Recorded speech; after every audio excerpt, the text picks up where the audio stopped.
How we doing today? This is a short video that we're going to make about sterilization, the sterilization process. I'm going to show you a basic sterilization cycle called a gravity cycle and go over some of the key things that you need to know in order to sterilize instruments. So hopefully it's going to be fun. It's going to be, like I said, I'm trying to do it in 15 minutes. So just know, hey, I'm not an authority and it's impossible to explain everything about sterilization in 15 minutes. But I'm just trying to give you an overview. And hopefully, if you have any questions, you give me a call and we can go through it. I mean, we can go through it in detail. So if this information is helpful to you, like it and subscribe. If not, I just, thank you for your time. Okay, the first thing I think we should start out with is, some basic terminology, some things that you have to keep in mind with a sterilizer. Number one is that it's not really the sterilizer that sterilizes, it's the process. So if you don't do all of the pre-steps, you really can't be assured that you're sterilizing the product like you think you are. So some of the pre-tests that has to take place is you have to do biological tests. If you're using a pre-vac sterilizer, you might have to do a dart test on a daily basis. And you also have post-tests. You have chemical indicators that have to go in the pack. After that, then we can move on to the sterilizer. So here we go. Here's a little, this is actually supposed to be a representation of a sterilizer chamber. The first thing that I wanted you to note was that, we're using steam to sterilize. Now, however, you can use other things to sterilize, but steam is what we use primarily in healthcare. And in order to, and one of the main reasons why we use steam is considered, it's very thermal stable in that steam doesn't want to change temperatures easily. Water itself doesn't want to change temperatures easily. So what it requires is a lot of energy to get your water up to a temperature that it's going to boil off and turn into steam. One of the basic cycles that every sterilizer runs, steam sterilizer, is what's called a gravity cycle. And basically, the gravity cycle has 4 parts, or let me just say 5 parts. One is a conditioning phase. And during the conditioning phase, what happens is steam comes into your chamber, and this would be your sterilizing chamber. And as the steam comes into the chamber, it's pushing out air. And the reason why it's pushing that air out is because air is unstable, compared to steam.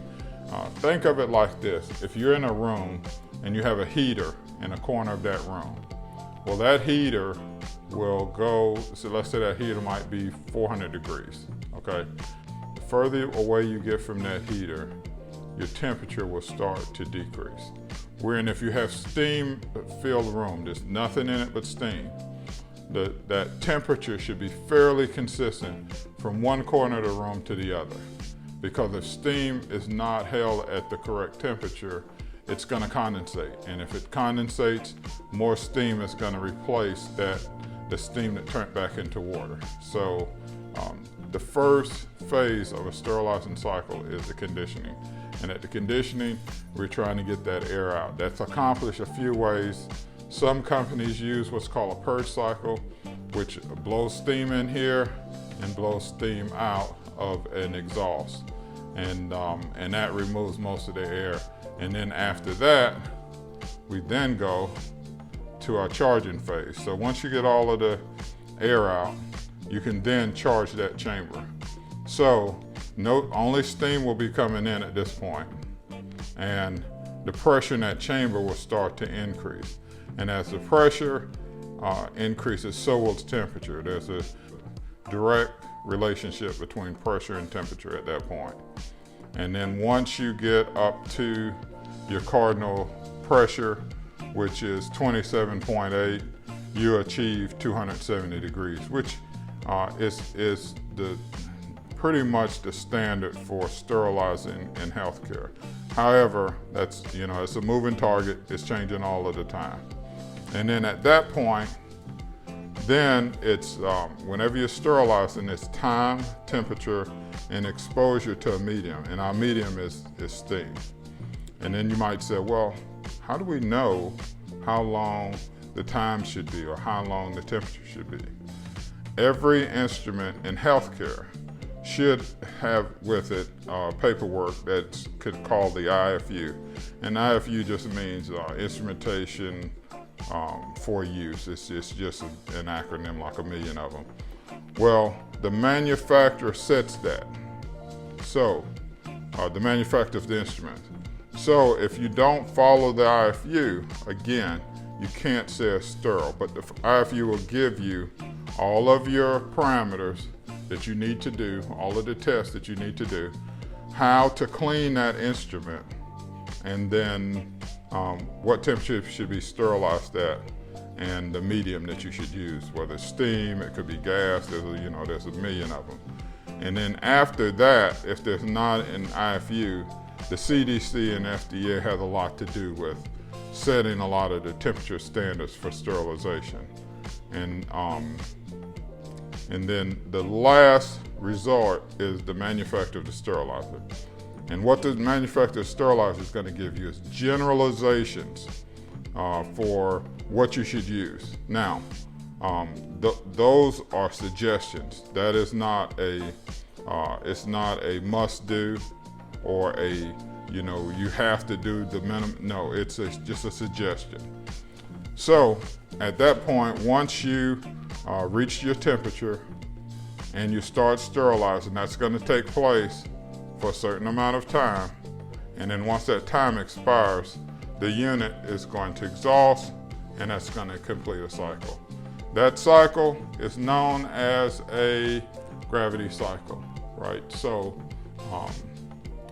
that cycle is one of the most popular cycles, and all sterilizers, steam sterilizers, will do at least that cycle. However, there are other cycles that need to be mentioned. One is your liquid cycle, which basically in this last phase, instead of it exhausting the steam out right here, instead of the steam exhausting fast, it will exhaust extremely slow. And that's used in order so that whatever liquid you're sterilizing won't flash and boil over into the sterilizer. The other one, another cycle that's very common in healthcare is called a pre-vac cycle. However, there's only a handful of units that can do that, and it's normally the large units. Tabletops normally won't run that type of a cycle. And then the fourth cycle, which it's been around for years also, it's a pulse vac, which basically a pre-vac cycle will go into like this pre-vac cycle will pull into a vacuum. This one here, this cycle will not pull into a vacuum, but what it will do is it will pulse. So in other words, it'll be up here at this temperature and it'll pulse down to this pressure, and then it'll go back up. So this is a vacuum. In other words, 5 psi is a vacuum compared to 10 psi. So the genius behind this pulse is you don't ever have to pull into a full vacuum. So that's it. That's sterilization, or should I say a basic sterilization cycle in less than 15 minutes. Anyway, if you have any questions, or if you'd like to talk further about sterilization cycles, just give us a call. I have no problem. We can a lot of times we can walk people through problems and issues that they're having over the phone. So just give me a call. That will do it.